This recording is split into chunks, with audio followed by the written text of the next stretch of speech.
Well, this beats the hell out of the go-kart course we were messing around on a couple years ago. Yeah, true. That felt fast enough to me, man. Oh, yeah, I can see. Well, that time where I was following somebody in the go-kart, and I was following them, and then they just disappeared, and there was a wall in front of me, and I hit, like, head on. I'm surprised I didn't hurt myself. Jeez, I'm glad they got a pace car out here, yeah. Right up by the wall. Yeah, if they let somebody just do whatever. Yeah, this would be a real mess. That would be a mess, yeah. Yeah, just take it easy.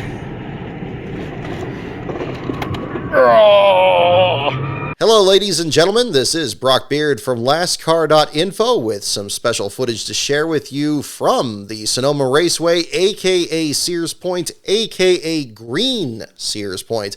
And as you can see, beautiful weather, clouds in the sky, about mid-60s, and brand new asphalt on the Sonoma Raceway here. A big thanks to the track for letting my brother, LASTBRO, and myself participate in the grand breaking in of the new surface. We had a pace car and a Chevy Camaro ahead of us here as we are going up the hill towards turn number 2. A big thanks to LASTBRO for taking the wheel while I was able to film some footage, and absolutely gorgeous around the track. The pictures do not do it justice. You can see really gorgeous track conditions out here like you would expect to see back in the mid-90s when this race used to be in early May. The surface looks like it really came together well. Some of the curbs still have the coloring from last year, but we saw in turn 11 that we had the red and white striping like well back in the day, kind of similar to what we're going to be seeing in Bristol this weekend. Again, really interesting view from this point.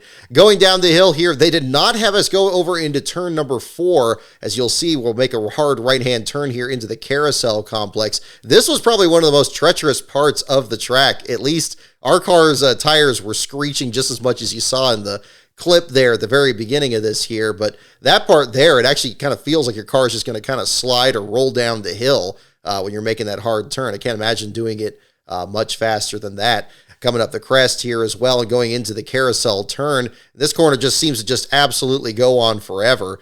The pace car and the Camaro kind of disappear from view here for a very long time. And of course, this lit up the tires again pretty well. This is my daily driver that we're running here. This is my 2014 Nissan Altima and just paid it off. So I did not want to make sure to have anything happen there. But LASTBRO did a very good job keeping it on the pavement here, but also getting some good laps out there too. We're going about between 40 and 50 miles an hour, which doesn't sound like that fast. But in this car, under these conditions, that car just feels like it'll throw you into the center console going through these corners, and especially this one here at turn 7. Again, different entry than we're going to be having here in June. Coming out of here, this is probably where the car got its loosest on our last lap through here, coming down to the entrance of the S's. Again, just a beautiful area. I think this would show up so well on cameras for the broadcast here.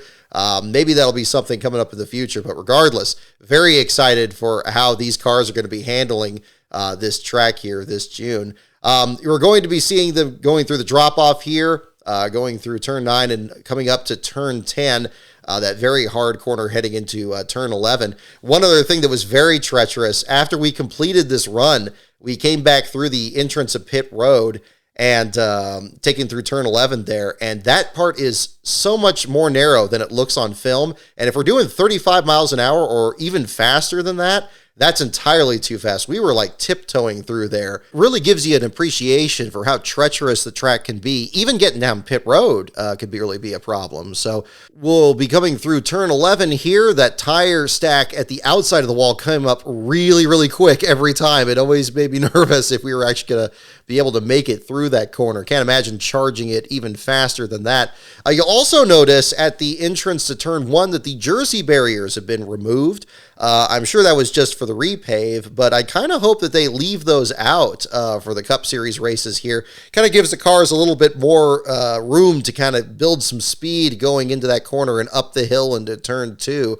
Regardless, very beautiful track. I think it came out really nicely, and I'm very excited for the kind of show that we're going to see this summer with the ARCA West Series, the Xfinity Series, and the Cup Series here, and we'll be bringing that to you with the last place action along the way. So thank you again to the Sonoma Raceway for inviting us out, and thank you, of course, to LASTBRO for getting us around there safely, and we brought home the Altima in one piece, and I hope you guys enjoyed this lap around here. So thank you again for watching.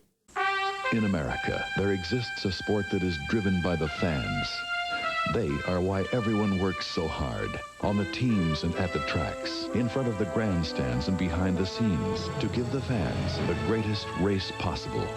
NASCAR fans deserve the best, starting from the high banks of Daytona, all the way to the shores of California, and at every race in between. NASCAR fans, you're the reason for our success. Thanks.